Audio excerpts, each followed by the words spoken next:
أعوذ بالله من الشيطان الرجيم. بسم الله الرحمن الرحيم. يا أيها المزمل قم الليل إلا قليلا نصفه أو انقص منه قليلا أو زد عليه ورتل القرآن ترتيلا إنا سنلقي عليك قولا ثقيلا إن ناشئة الليل هي أشد وطئا وأقوم قيلا إن لك في النهار سبحا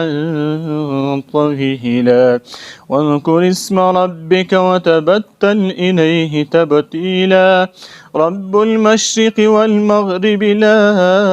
إله إلا هو فاتخذه وكيلا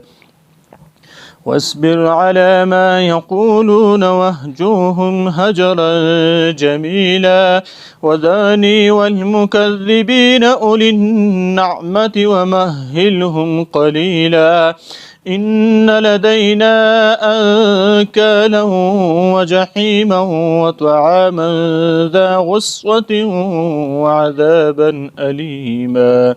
يوم ترجف الأرض والجبال وكانت الجبال كثيبا مهيلا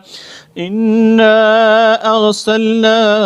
إليكم رسولا شاهدا عليكم كما أرسلنا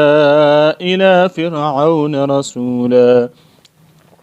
فعصى فرعون الرسول فأخذناه أخذا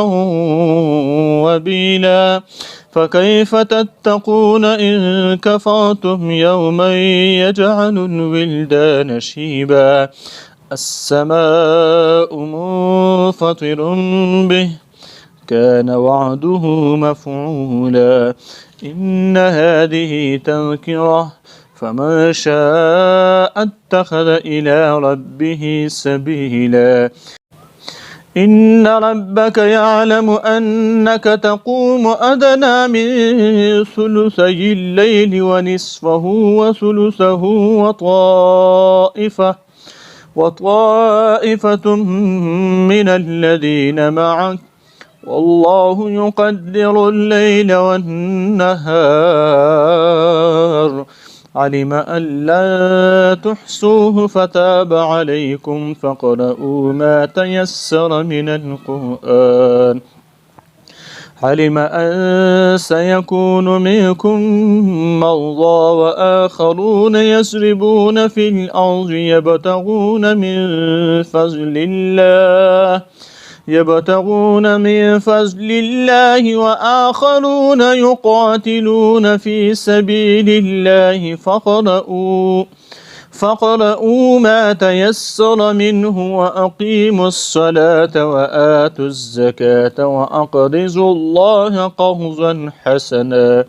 وما تقدموا لأنفسكم من خير تجدوه عند الله وما تقدموا لأنفسكم من خير تجدوه عند الله هو خيرا وأعظم أجرا